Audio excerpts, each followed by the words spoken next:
Bonjour chers téléspectateurs et chères téléspectatrices et bienvenue dans notre émission Théotalk, l'émission qui analyse l'actualité à la lumière des Écritures. Je me présente Gabriel Ambroisine Junior avec vous et je suis accompagné comme d'habitude de mon acolyte, de mon ami, de mon frère, Jean-Élie Moulin. Comment vas-tu Jean-Élie? Ça va bien, merci.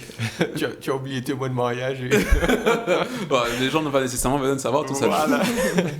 Donc aujourd'hui, chers amis, nous sommes là pour pouvoir débattre d'un sujet, j'allais dire d'actualité, en même temps pas d'actualité puisqu'on ne le voit pas nécessairement à la télé ou à la radio, c'est la mission, le caractère missionnaire, l'œuvre missionnaire. Et donc aujourd'hui, on va traiter du rapport entre le chrétien, l'Église et la mission. C'est probablement un thème qu'on n'aborde pas nécessairement au sein de nos assemblées, au sein de nos églises. Il serait important pour nous de pouvoir nous rappeler que c'est important en tant que chrétien de pouvoir nous rappeler que nous sommes appelés à évangéliser à l'œuvre missionnaire. Et d'autant plus que, même si on ne le voit pas nécessairement à la télé, mais en ce moment même, des chrétiens, des hommes et des femmes, des jeunes, des vieux dans le monde propagent l'évangile dans des endroits que nous-mêmes, nous ne pourrions même pas peut-être imaginer ou soupçonner. Et c'est important de pouvoir traiter de ce sujet-là. Et nous avons le privilège d'avoir avec nous notre sœur Joyce Pamphile, qui est une future missionnaire. Elle aura l'occasion de se présenter tout à l'heure, mais nous allons en premier lieu expliquer les bases en fait de la mission, d'où vient cette mission-là. Bien sûr, nous savons que c'est dans le grand mandat que le Seigneur nous a donné dans Matthieu 28, au verset 19 et 20, où il nous a dit que allez, faites de toutes les nations des disciples, les baptisant au nom du Père, du Fils et du Saint-Esprit, et enseignez-leur tout ce que je vous ai prescrit. Et je serai toujours avec vous jusqu'à la fin du monde. Ça, c'est le premier, on va dire, vrai commandement que le Seigneur nous a donné avant qu'il puisse partir rejoindre son Père. Et il est important que nous puissions mettre les bases de ce qu'est la mission. Et bon, je pense que mon ami Jean-Élie pourra nous allons un peu en discuter avant de pouvoir rentrer dans la discussion même concernant la mission. Tout à fait. Donc, voilà, bonjour à tout un chacun. Nous sommes là effectivement pour parler des aspects de la vie chrétienne qui est parfois difficile parce qu'il s'agit de sortir de sa zone de confort, de sortir de, entre guillemets, nous-mêmes et de partager nos croyances, de partager ce qui est vraiment au centre de nos vies. Et donc la mission, c'est cette idée, Gabriel a commencé à l'exposer dans Matthieu, en tout cas après sa résurrection, Jésus donne cette charge-là aux disciples, non seulement de se réjouir parce qu'il est vivant, mais aussi de faire savoir à d'autres personnes qu'il est vivant. Et cette mission, on oublie parfois de citer le verset, mais elle débute déjà avec le verset 18 où Christ affirme que tout pouvoir lui a été donné. Et ça, c'est la base de notre mission. Jésus, c'est le grand conquérant, c'est le plus grand missionnaire qui soit. Il a traversé l'immensité de l'espace. Il est venu de la part de son Père pour nous parler, pour vivre avec nous. Et il a parfaitement réussi sa mission, justement, qui était de nous rédimer, c'est-à-dire d'enlever toutes nos fautes et de nous racheter pour que nous puissions entrer dans la présence de Dieu sans aucune condamnation. Et cette mission-là, puisqu'il l'a accomplie, il charge d'autres personnes de l'accomplir aussi, de répéter ce message, que premièrement, il a réussi cette mission, qu'il a les capacités, que tout pouvoir est entre ses mains maintenant et que nous devons aller. Donc, le chrétien, c'est quelqu'un qui n'est pas statique, qui ne se concentre pas sur lui-même, qui n'est pas sans cesse en train de se préoccuper de son assemblée, de sa famille, et puis de rester dans ce cercle fermé-là. Il va de manière constante. Dans le grec, l'idée, c'est qu'il y a une idée de cycle, de répétition, de continuité dans cette mission-là. Et donc le chrétien n'évangélise pas seulement de temps en temps, mais c'est son style de vie de proclamer qui Dieu est, par son témoignage, par ses paroles. Il va continuer d'aller, non seulement dans son voisinage, au sein du travail, mais parfois Dieu va nous appeler à aller plus loin, à se déplacer, à changer de pays, à essayer de se connecter avec d'autres personnes, pour qu'ils puissent aussi, pour que ces personnes puissent aussi entendre parler de Jésus et pas simplement parler de lui, mais nous prions pour que ces personnes deviennent véritablement ce qu'on appelle des disciples Là aussi, c'est l'ordre que le Seigneur nous donne de faire d'eux des apprenants, des personnes qui n'ont pas simplement une connaissance intellectuelle de Jésus, mais qui vivent avec lui, qui ressentent avec lui, qui le partagent également. Ces personnes vont prendre des engagements, elles vont être enseignées également. Et donc, l'œuvre d'un missionnaire, c'est ça, c'est quelqu'un qui aime Jésus et qui se dit « je ne peux pas aimer Jésus seul, il faut que Jésus soit connu d'autres personnes » et qui fait son possible pour que Jésus soit connu dans sa société et aussi par d'autres personnes. Donc, nous le faisons avec joie, nous le faisons avec humilité, nous le faisons sans contrainte. L'idée, c'est vraiment d'annoncer qui est Christ, certes de manière claire et je veux dire autoritaire dans le sens où voilà, Jésus a bien dit qu'il est le chemin, la vérité et la vie, mais même si nous ne dévions pas de nos convictions, nous partageons ces convictions aux hommes et aux femmes et nous leur disons, mais voilà, acceptez cette proclamation, cela va véritablement transformer votre vie. Jésus-Christ en vaut la peine et nous le faisons avec amour, avec constance. Merci, c'est important de pouvoir traiter ces aspects-là. Donc du coup, moi, je dirais une question concernant ça. On voit bien que dans le grand mandat, Jésus dit il s'adresse d'abord aux disciples. Qui dit disciples, c'est les apôtres, en tout cas les personnes qui étaient présents. Donc certains peuvent peut-être déjà partir sur la base que Jésus s'est adressé à ces personnes spécifiquement. N'oublions pas que nous sommes au début de l'Église, nous sommes dans la foi chrétienne, si on peut dire déjà, n'est qu'à ses premiers balbutiements, c'est le début. Et c'est vrai, cette foi chrétienne doit être propagée autour. Maintenant, nous sommes dans une société, on va dire, où la chrétienté est déjà bien en place. Peut-être que les personnes se posent la question, est-ce que c'est vraiment nécessaire de faire... Est-ce que la mission, en fait, s'adresse aux chrétiens aujourd'hui?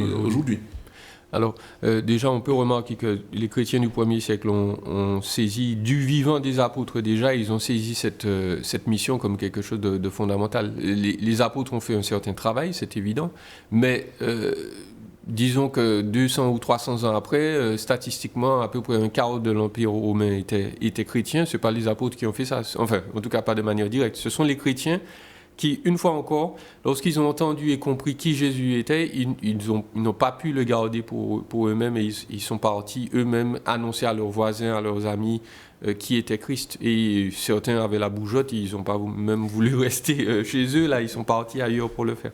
Donc, c'est pas apostolique seulement, c'est une mission qui revient à tout un chacun. Et voilà, je pense qu'il faut éviter la mentalité de spécialisation en se disant bon, c'est mon pasteur seulement qui est équipé pour faire ça. Je le redis souvent à mon église, le pasteur il peut atteindre quelques personnes de temps en temps, voilà, mais quand il y a une église de 200, 300 personnes, 300 personnes peuvent faire beaucoup plus de travail missionnaire qu'un pasteur à lui tout seul, c'est évident. Donc tu sous-entends par là que toute personne, on va dire j'ai envie de dire tout chrétien, tout croyant, mais toute personne ayant fait profession de foi, qui a donné sa vie au Seigneur, en fait est missionnaire. Absolument. Toute personne qui a compris comment on est sauvé, comment Christ est mort et ressuscité pour elle, peut simplement partager cette bonne nouvelle-là. C'est une nouvelle, c'est une information qu'on a reçue qui transforme la vie, certes, mais c'est quelque chose, entre guillemets, d'intellectuel qui est vrai et qu'on veut partager à d'autres personnes. C'est important, merci Jean-Élie encore de ces précisions. C'est important de comprendre, chers amis, téléspectateurs, téléspectatrices, que la mission ne se limite pas. Quand on parle de mission, missionnaire, on se dit toujours c'est une personne qui va dans des pays reculés en Afrique, en Asie, en Amérique du Sud et qui prêche l'évangile. Non, bien sûr. Déjà, nous sommes, comme j'entends pas mal de personnes dire aussi, notre premier champ de mission, c'est notre famille. Déjà, et après, on va, ça peut être dans nos églises, même dans nos églises, ça peut paraître bizarre, mais même dans l'église peut être un champ missionnaire, notamment pour les jeunes, des personnes qui viennent régulièrement au temple, mais qui n'ont pas encore donné leur vie au Seigneur, c'est déjà aussi un champ de mission. On peut parler également de notre lieu de travail, on peut parler aussi sur la place publique, etc. Donc, partout où nous avons ce rôle de propager l'évangile, de parler de Christ publiquement, en quelque part, nous sommes des missionnaires. Maintenant, il y a un aspect, en effet, de la mission qu'on a tendance pas négliger, mais à censurer dans notre tête, c'est le fait justement de partir de notre lieu, de quitter notre zone de confort, disons ça comme ça. Quitter notre zone de confort pour aller dans des endroits que on ne pourrait peut-être pas s'imaginer être en fait. Et donc la question que je te pose, Jean-Élie, est-ce que tous les chrétiens, est-ce que nous qui sommes chrétiens devons considérer justement cet aspect de la mission?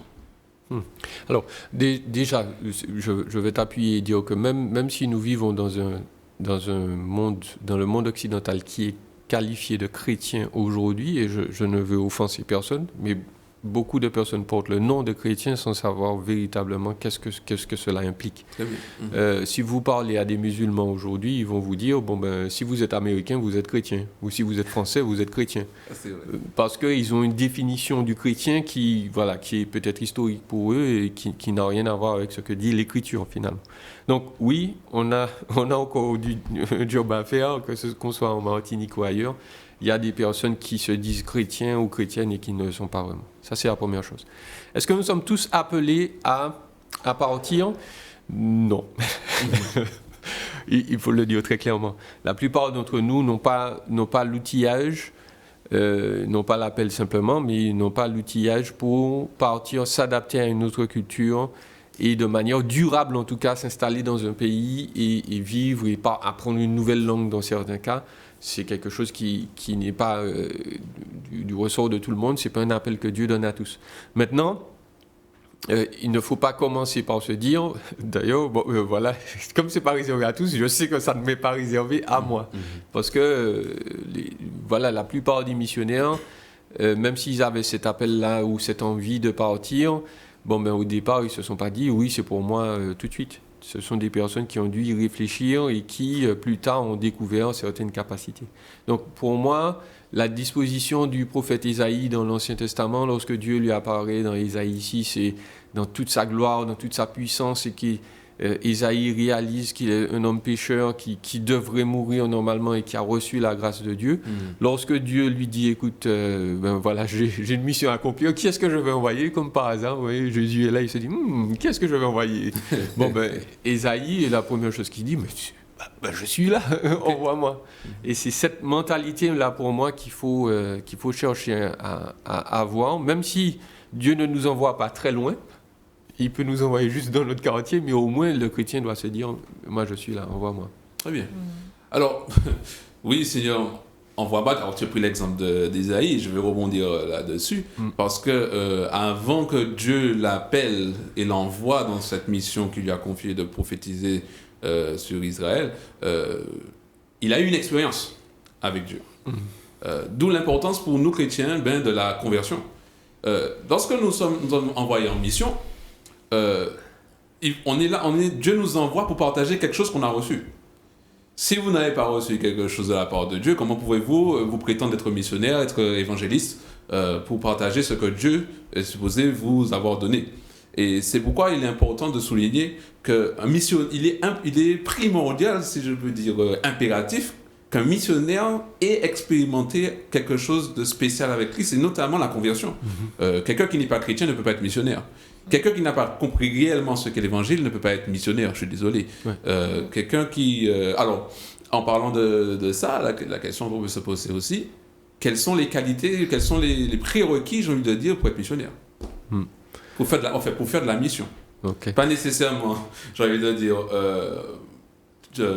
à l'étranger, mais même que ce soit à l'étranger, oui, quelles seraient d'après toi les qualités, les prérequis pour ça?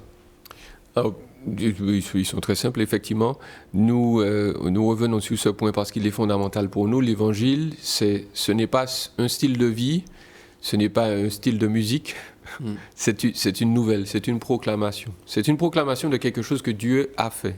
Dieu est l'initiateur de tout ça, c'est lui qui met les choses en mouvement, qui, face à des créatures rebelles telles que nous sommes, a voulu s'abaisser à notre niveau, il a voulu parler notre langage. Il a changé de culture, entre guillemets, pour que nous puissions comprendre qui il est, que nous puissions comprendre qui nous sommes, donc des créatures de Dieu certes, mais déformées, rebelles, déchues, hostiles à lui, et son Fils donc vient, nous le rappelons, pour vivre une vie parfaite pour nous. beaucoup de personnes, toutes les religions du monde, il faut le dire très clairement, préconisent que l'on puisse faire de bonnes actions pour être apprécié d'une divinité. Il faut offrir les bons sacrifices, il faut méditer, il faut prier, etc. Dieu a certes des exigences, mais lui, la différence entre lui et toutes les religions, c'est que Dieu vient à notre place accomplir ses propres demandes. Jésus vient sur terre pendant 30 ans, il vit, ou 33 ans ou quelque chose comme ça, il vit une vie absolument parfaite. Il vient sur la croix pour mourir ou payer le prix pour nous que nous devions payer du rejet de Dieu, et il vient ressusciter à notre place. Et ça, c'est le prérequis de tout. Est-ce qu'on a compris ça? Et est-ce que ce message-là a vraiment impacté nos vies? Est-ce que nous avons réalisé la joie que c'est finalement de savoir que ce ne sont pas mes performances qui vont impressionner Dieu, mais c'est le fait que Jésus-Christ a performé pour moi, et je dis ça, c'est suffisant pour qu'il m'accepte. Ça, c'est le prérequis de tout. Quand on a compris ce message, nos vies changent automatiquement. On ne peut pas avoir compris ça et rester la même personne. On ne peut pas avoir compris ça et rester rebelle envers Dieu et vivre une vie, entre guillemets, voilà, où je fais ce que je veux. Et donc ça, c'est le prérequis. Et une nouvelle fois, nous le disons, la joie qu'on a obtenue, la paix qu'on a obtenue, ne nous rendent pas égoïstes, mais au contraire, nous rendent pleins d'amour pour ceux qui sont comme nous, rebelles, déchus, et qui peuvent être pardonnés. Et pour moi, ça, c'est le prérequis, plus que d'avoir la parole facile ou...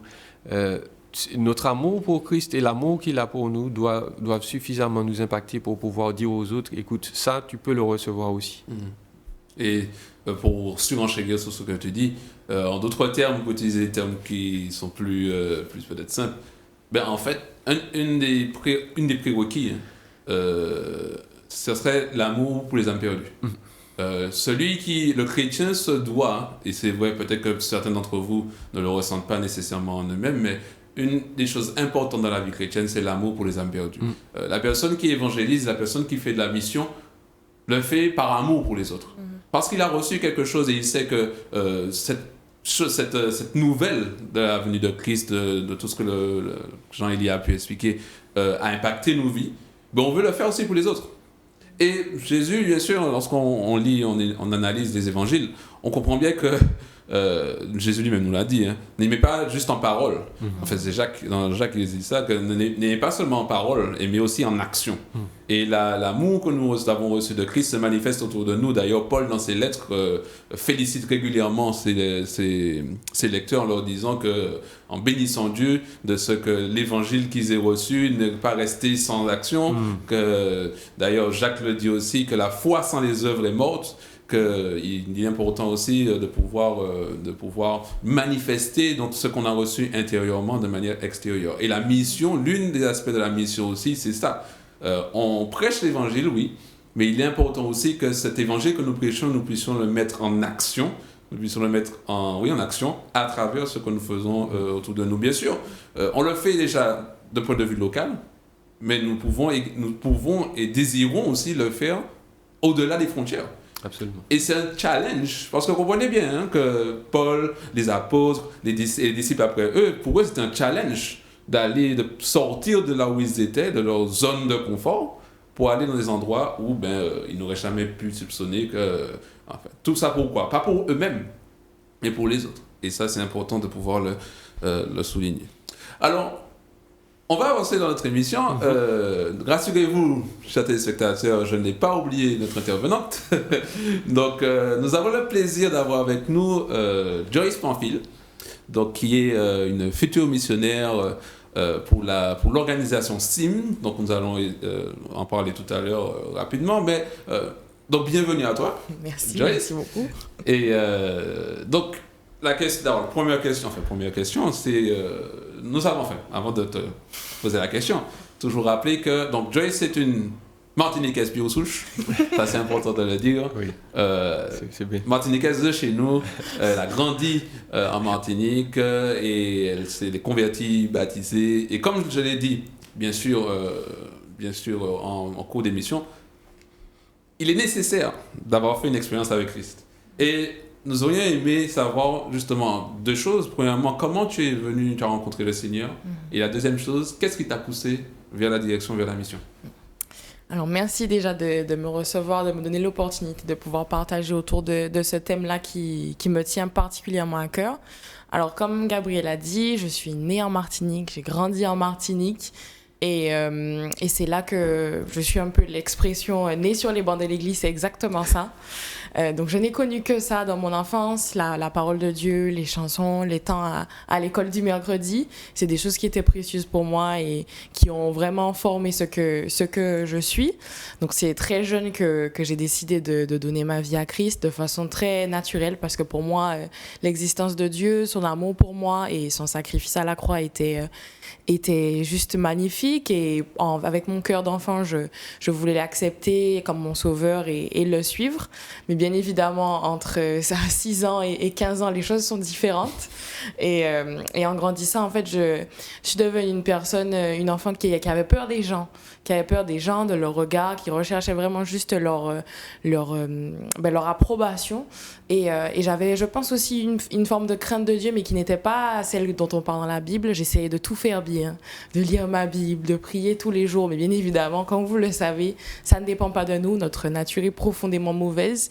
Et je me retrouvais systématiquement face à mes échecs, face à ces choses que je n'arrivais pas à faire. Et du coup, je vivais pas dans la joie que nous procure le cadeau que le Seigneur nous fait, mais j'étais dans la culpabilité et dans la tristesse de voir que j'étais incapable, en fait, d'être la chrétienne parfaite que j'espérais être.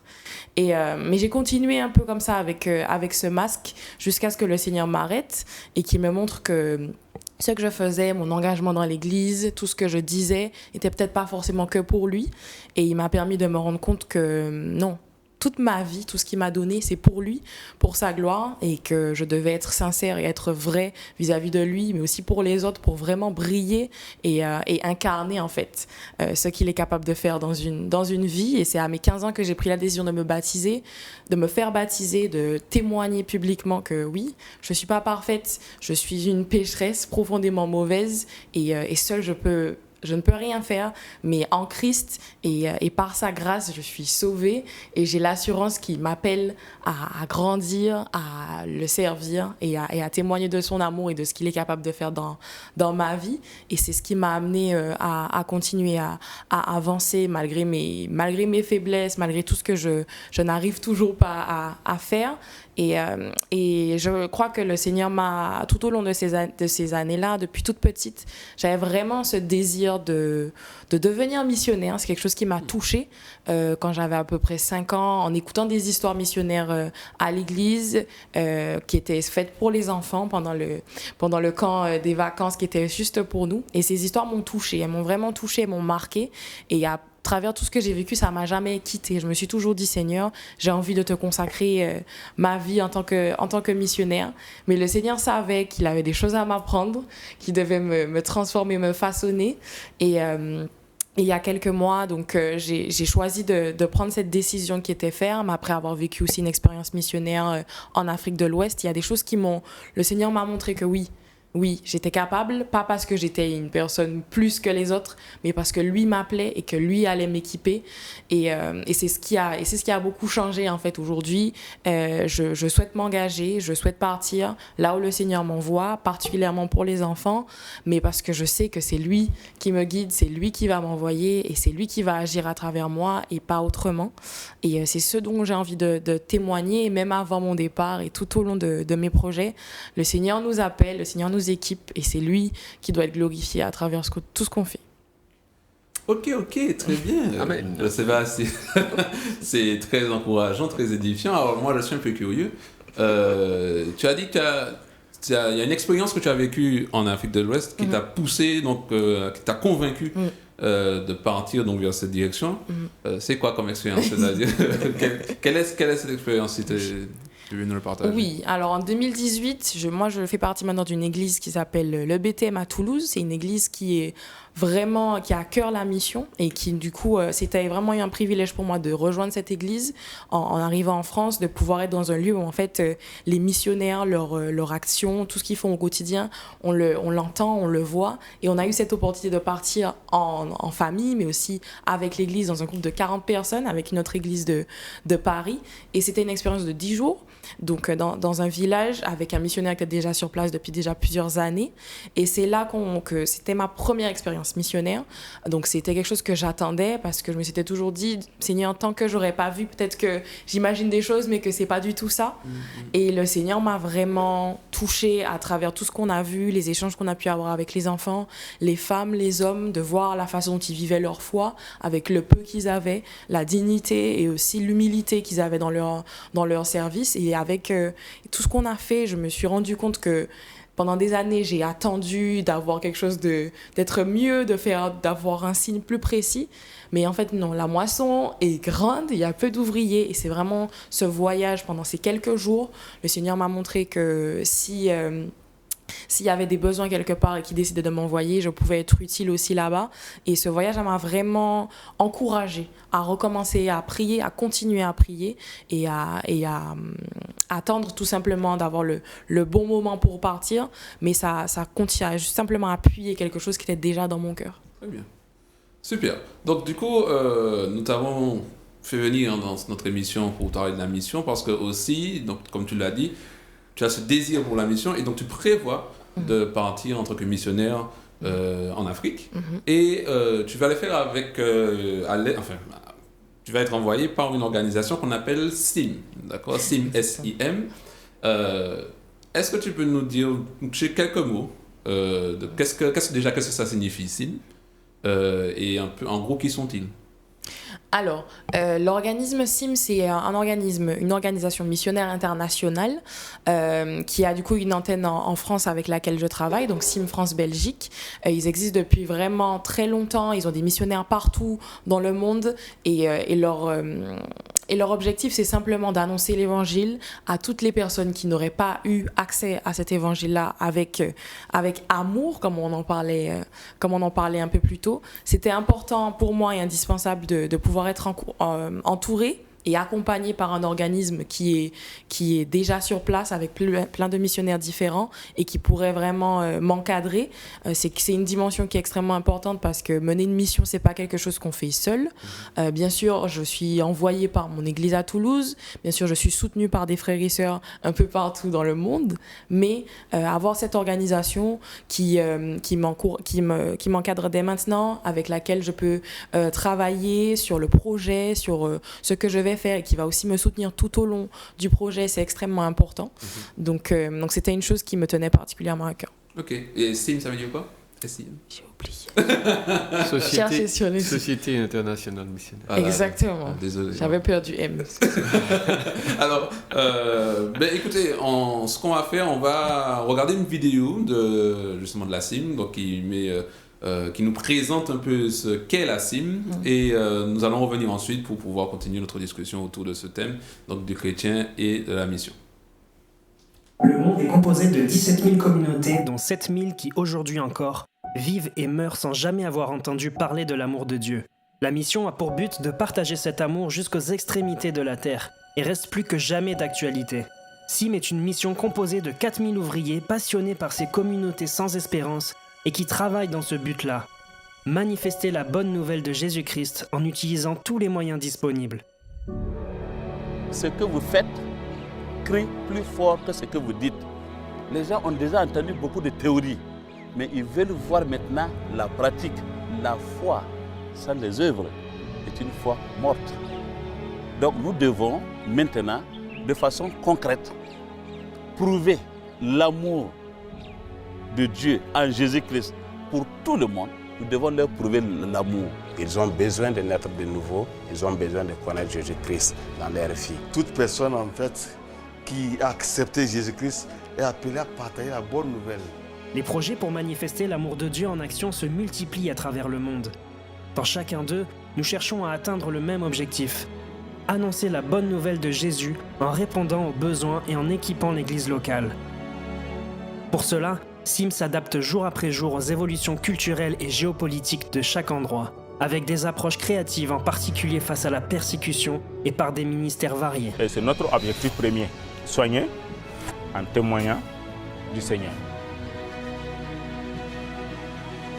Vous vous souvenez d'un beau voyage?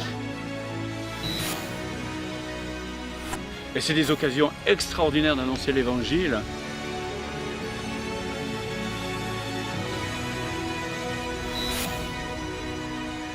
Notre rôle, c'est d'équiper l'Église à faire des activités. On a adapté notre programme aux réalités de la région.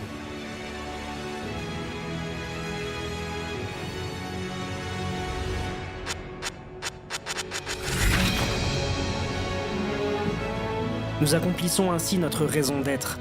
Convaincus que nul ne devrait vivre ni mourir sans avoir entendu la bonne nouvelle de Dieu, nous croyons qu'il nous a appelés à faire des disciples de Jésus-Christ dans des communautés où il est le moins connu.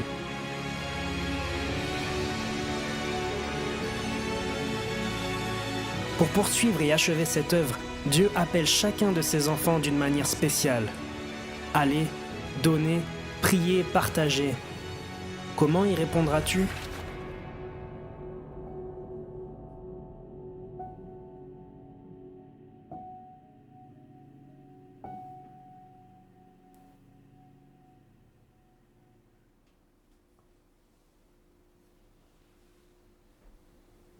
Nous revoici donc voilà pour pouvoir discuter un peu donc de cette organisation. Donc comme vous l'aurez vu, chers téléspectateurs, chères téléspectatrices, de l'importance donc de la mission propager l'évangile, et donc ça sera avec cette organisation que Joyce va travailler. Donc, je le crois, avec les enfants, oui, je pense. C'est ça. Donc, est-ce que tu sais déjà dans quel champ d'activité tu as des enfants? Est-ce que tu sais déjà exactement ce que tu vas faire? Alors, dans le ministère auprès des enfants, moi, ce qui m'intéresse le plus, c'est l'aspect éducation et aussi l'aspect évangélisation. Donc, toutes les activités qu'on pourra organiser avec les enfants au sein de l'Église, hors de l'Église, pour leur permettre d'entendre parler de Jésus. Ok. Alors, je ne sais pas si Jean-Élie, tu as une question. Je pose des questions depuis tout à l'heure là. Mais... Ah non, mais tu le fais très bien. Moi, j'ai envie de te demander pourquoi les enfants en particulier, pourquoi pas les femmes ou... C'est quelque chose qui... Ça a commencé petite. J'avoue que depuis toute petite, j'ai quelque chose pour les enfants. C'est quelque chose qui me touche. Je ne peux pas l'expliquer de façon logique et raisonnable. Mais j'estime que le privilège que j'ai reçu d'entendre parler de Jésus dès ma naissance, c'est un privilège que j'espère beaucoup d'enfants pourront avoir aussi. C'est parce que c'est quelque chose qui m'a construit. Et c'est aussi une grâce, tout simplement, d'avoir connu Dieu à cet âge-là, malgré tout ce que j'ai pu vivre après et les décisions que j'ai dû prendre vis-à-vis de lui. Mais je sais que c'est une bénédiction que le Seigneur m'a faite d'entendre parler de lui dès mon plus jeune âge, et que ça m'a permis d'être ce que je suis aujourd'hui. Et je crois que ça me touche de pouvoir être aussi un outil entre les mains du Seigneur pour que beaucoup d'enfants, quelles que soient leurs conditions de vie, quelle que soit la situation de leurs parents, puissent avoir ce privilège-là, et du coup ne pas se limiter à ce qui vaut autour d'eux, mais vraiment vivre comme des miracles ce que Dieu peut faire dans leur vie. Bien. Et alors, on va regarder les choses de manière un peu plus pratique. Est-ce que c'est toi qui choisis où est-ce que tu veux travailler, ou alors c'est eux qui choisissent le lieu où tu vas travailler? Alors, disons qu'on le fait ensemble. Moi, je donne tout simplement, par exemple, là, je vous ai parlé de ce ministère auprès des enfants, de ce qui me touche. Moi, je leur ai dit que je pouvais partir partout. Partout, je ne me suis pas imposé de limites, parce que j'avais vraiment envie justement d'être malléable entre les mains du Seigneur, d'être flexible, et je n'ai pas envie non plus d'être guidée ni par la peur ni par quoi que ce soit, si ce n'est la volonté du Seigneur. Et eux, effectivement, ils travaillent déjà avec des missionnaires un peu partout dans le monde. Ils ont aussi des partenaires qui existent, donc tout simplement en fonction de cet appel que je pense avoir pour les enfants, ils réfléchissent au projet qui correspondrait le plus à ma personnalité, à mes capacités, et ils me font des propositions en fonction de ça. D'accord. Et c'est à toi donc de déterminer, de choisir ce que Exactement, en collaboration avec eux. Voilà, donc on a parlé de l'Afrique tout à l'heure, mais c'est pas forcément que ça. Ça pourra être aussi l'Asie, ça peut être l'Amérique du Sud. Et voilà, ça, là où le Seigneur décidera de m'emmener. Exact, parce que comme on l'a vu dans la vidéo promotionnelle, bon, c'est vrai qu'il y a un accent sur l'Afrique, mais on est d'accord pour dire que ça ne se limite pas qu'à l'Afrique, ça va aussi en Asie, en Amérique du Sud, j'imagine. Enfin, partout dans le monde, en fait. Même dans l'Europe, exactement. Même en Europe et en Amérique du Nord, très bien. Alors, je ne sais pas si, je pense qu'on t'a briefé, tu as dit que tu as déjà fait cette expérience missionnaire.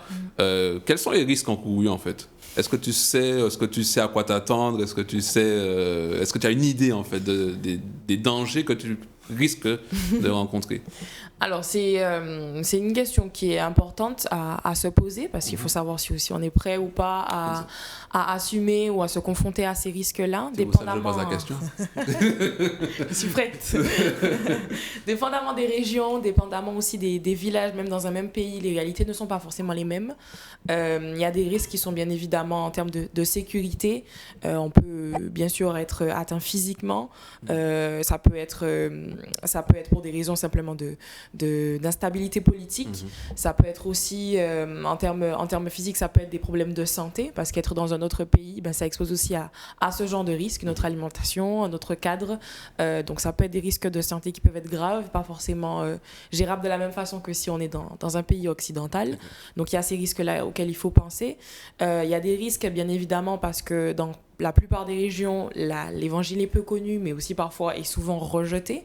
Donc des risques de persécution qui peuvent se manifester, bien évidemment, de façon spirituelle, mais aussi par des personnes qui peuvent être vraiment agressives aussi vis-à-vis de ça. Donc il y a des missionnaires qui se retrouvent avec des difficultés pour trouver des lieux pour se réunir, par exemple, ou des personnes de l'Église qui se retrouvent exclues de leur famille.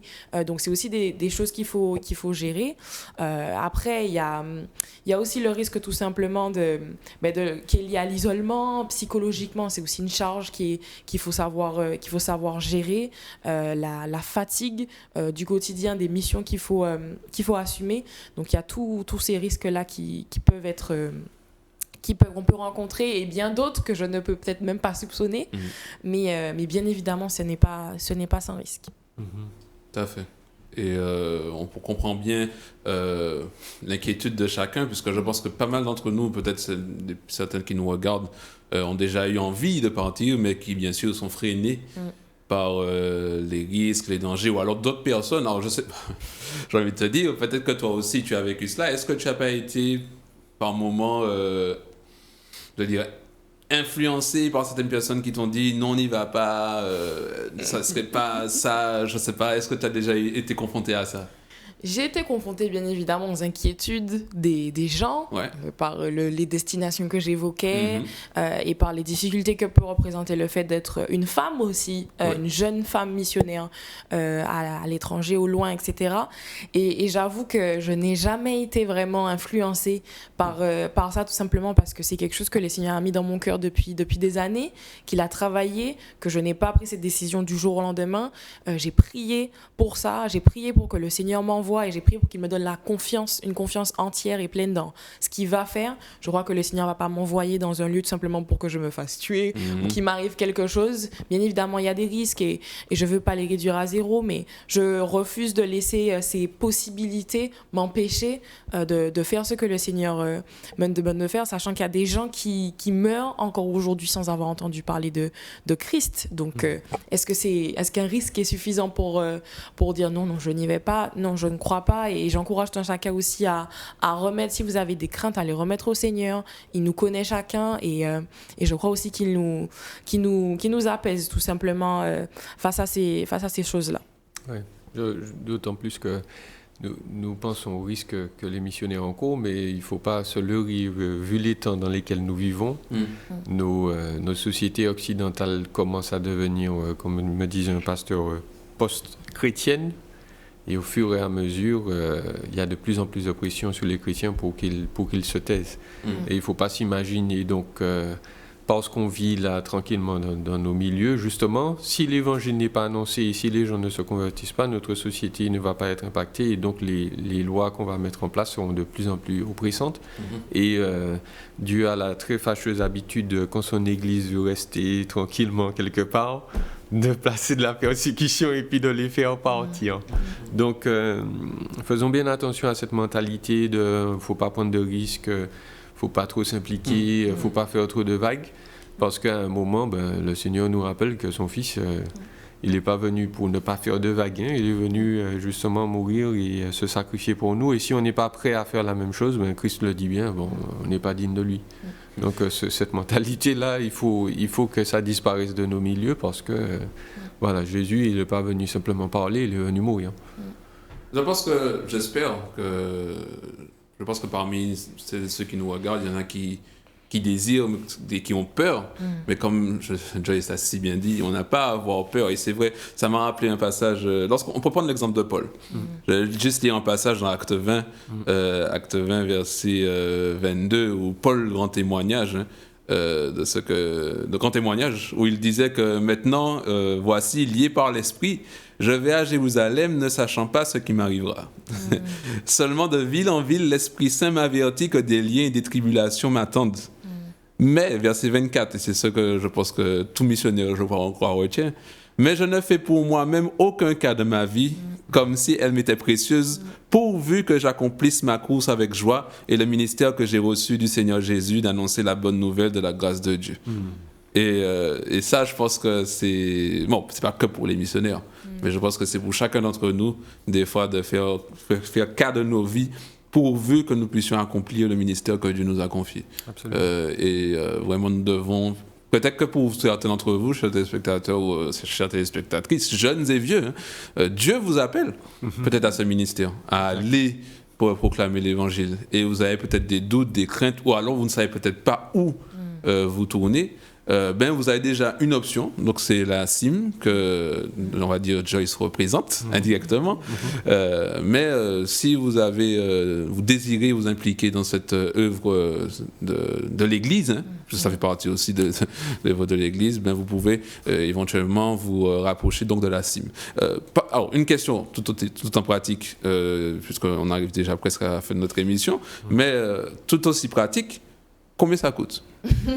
Je pense que ça aussi, il y en a qui se posent la question. Être missionnaire, est-ce que ça coûte cher? Combien ça coûte? Est-ce que tu pourrais peut-être nous donner des éléments de réponse sur ça? Alors, être missionnaire, c'est pas quelque chose qui est gratuit. Bien évidemment, il y a des choses qui doivent être des obligations, ne serait-ce qu'au niveau légal, surtout quand on est français, quand on veut partir. Moi, dans mon cas, je souhaite partir d'abord quelques mois, puis plusieurs années. Ça dépendra aussi du lieu, etc. Mais c'est une somme qui est assez importante. Ça peut représenter des milliers d'euros parfois, ça peut représenter un peu moins.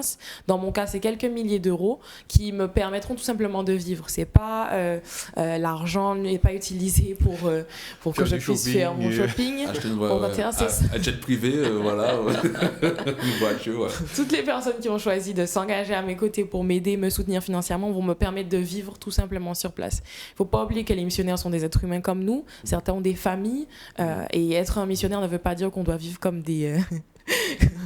dans la pauvreté, dans le dénuement total, tout comme les pasteurs, tout comme toute personne qui est appelée à travailler dans l'église. On a besoin d'un minimum pour vivre et donc ces dons aident à ça, tout simplement. Ok. Oui. Alors, tu ne nous as pas dit combien ça coûte. Dans mon cas, c'est une somme qui s'élève à peu près à 15 000 euros pour un temps de 9 mois. Donc c'est environ 15 000 euros en total dont j'ai besoin pour ces 9 mois pour pouvoir vivre, pour pouvoir manger, pour pouvoir aussi me déplacer. Voilà. Donc, et aussi toutes les formes d'assurance qui peuvent exister. C'est important de se protéger partout où je pourrais aller. D'accord. Voilà. Alors il faut souligner que voilà, tu t'engages pour la mission, mais c'est pas comme si la mission t'accueille en disant voilà, écoute, on a une somme là justement pour toi, Joyce.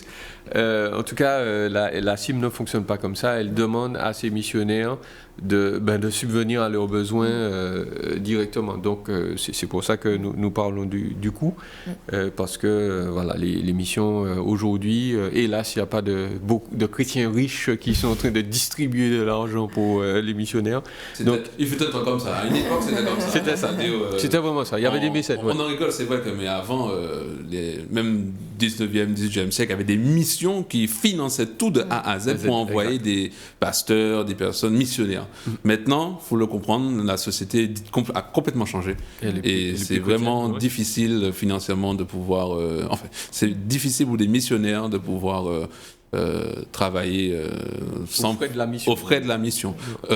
Dieu merci, comme Joyce l'a souligné, ce n'est pas ça le moteur de leur engagement. C'est vraiment, mais on va dire une œuvre de foi, si on peut dire. Je pense que c'est vraiment y aller par la foi et se dire que même si on n'a pas les moyens, mais Dieu est capable de pourvoir à nos besoins. Et d'ailleurs, il nous l'a dit, qu'il est prêt à prendre soin de nous et à s'occuper de nous. Exactement. À travers cette expérience-là, dès l'instant où j'ai pris la décision, il y a plein de choses qui m'ont paru impossibles. Bien évidemment, quand on me dit 15 000 €, sur le coup, je me suis dit, Seigneur, est-ce que c'est possible ?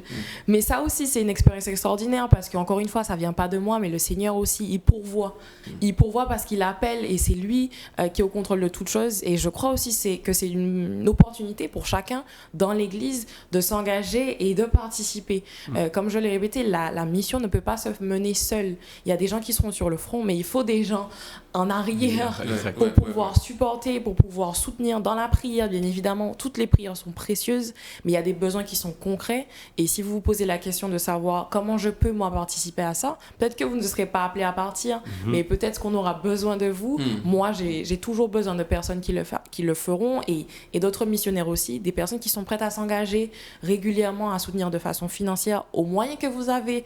Le Seigneur connaît nos cœurs, le Seigneur connaît nos moyens, mais c'est aussi une façon de participer activement et concrètement, personnellement à la mission. Donc j'invite chacun à prendre part. Voilà, c'est l'appel est lancé. Alors comment justement on pourrait, si certaines sont intéressées pour t'aider financièrement dans l'œuvre missionnaire, comment ils peuvent le faire ? Alors, à la fin de l'émission, vous aurez un lien qui va apparaître.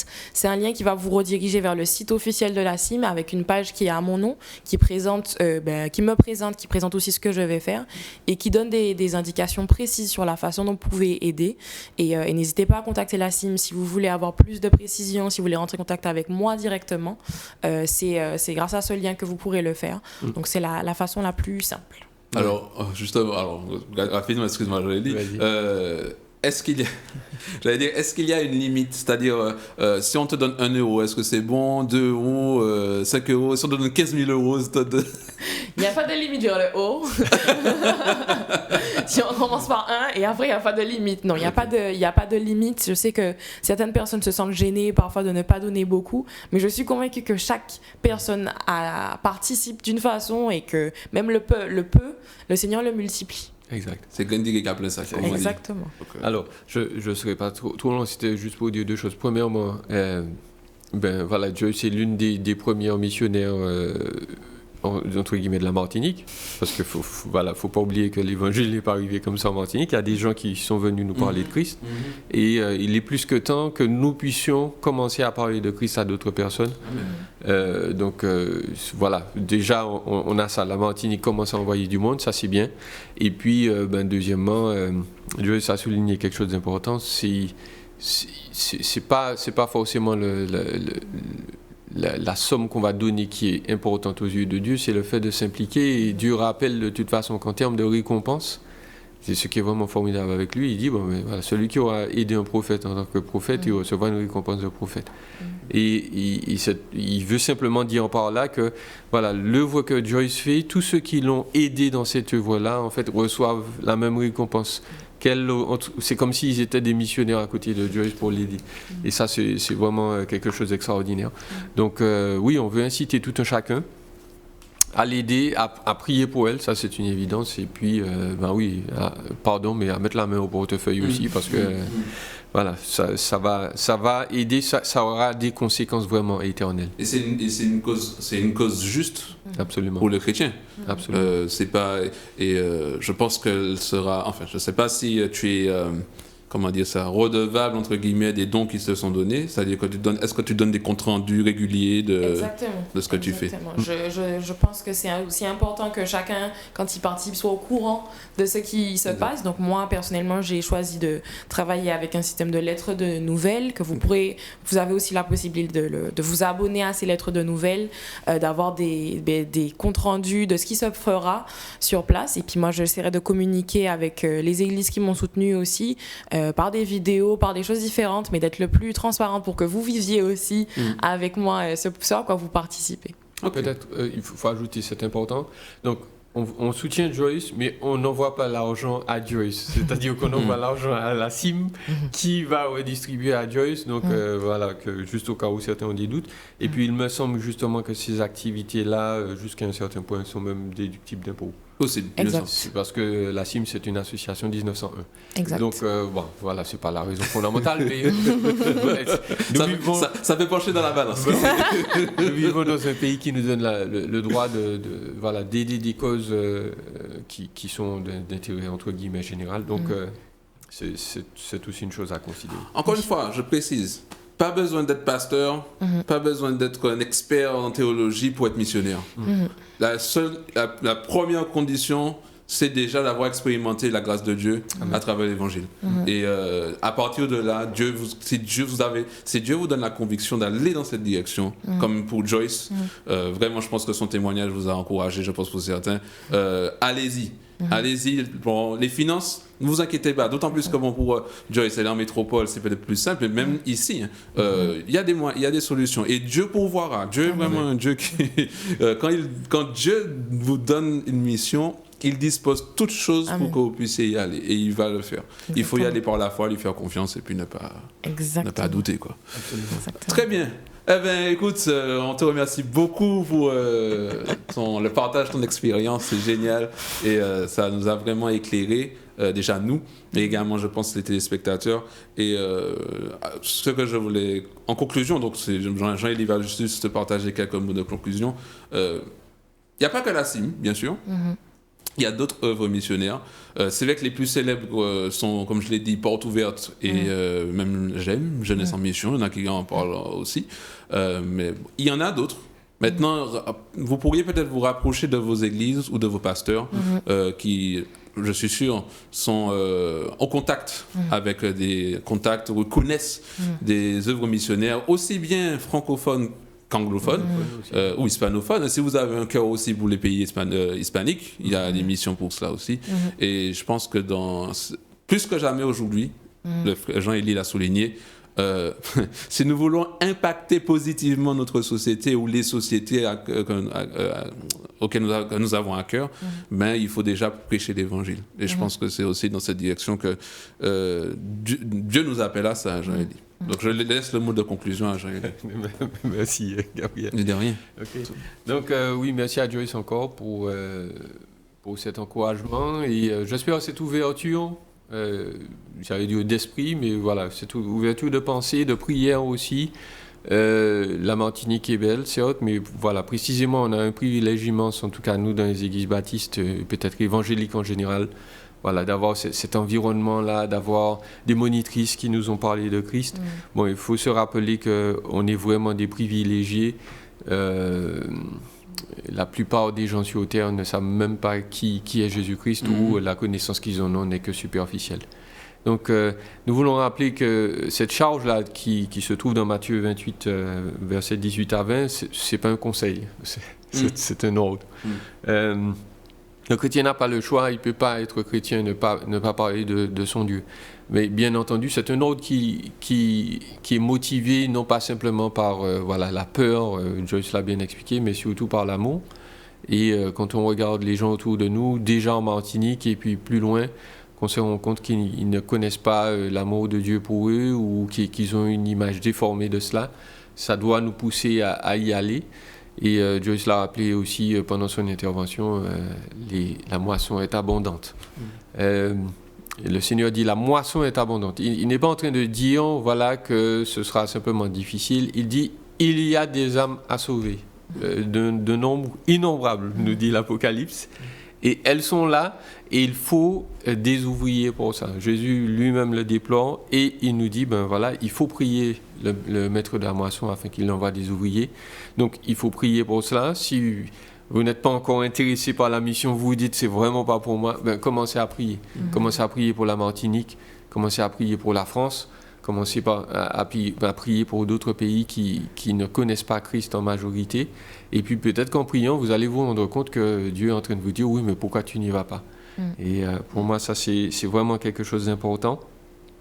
La mission, voilà, commence avec cet amour de Dieu. Il nous envoie là où nous sommes. Prenons l'habitude de vaincre notre timidité, particulièrement en ces temps de Covid, et puis de glisser quelques versets, de commencer à parler de qui est Dieu, de son amour pour nous. Et on va voir là où Dieu va nous amener en termes missionnaires. Donc voilà, on veut encourager tout un chacun. Impliquons-nous dans la mission. Vous avez une opportunité royale là, vous aurez le lien, vous pourrez soutenir Joyce comme ça à la fin des temps. Le Seigneur Jésus va vous dire, viens, tu as soutenu Joyce, gloire à mon nom, et puis voilà, tu as des récompenses pour toi aussi. Et voilà, continuons de propager ce message jusqu'à son retour, jusqu'à ce qu'il nous rappelle à lui, le Seigneur a encore des âmes à sauver. Très bien. Merci encore, Joëlie, pour ce mot de conclusion. J'espère qu'en tout cas, vous avez pu apprécier ce temps et que cela vous a été vraiment d'une bénédiction. Nous remercions donc encore une fois Joyce d'avoir été avec nous. Vraiment que le Seigneur te bénisse et te fortifie dans le ministère qu'il t'a confié. Et donc, chers téléspectateurs, chères téléspectatrices, nous retrouvons pour une prochaine émission, toujours avec mon cher ami Jean-Élie Moulin et avec moi-même sur un nouveau sujet d'actualité. Que le Seigneur vous bénisse et donc à très bientôt.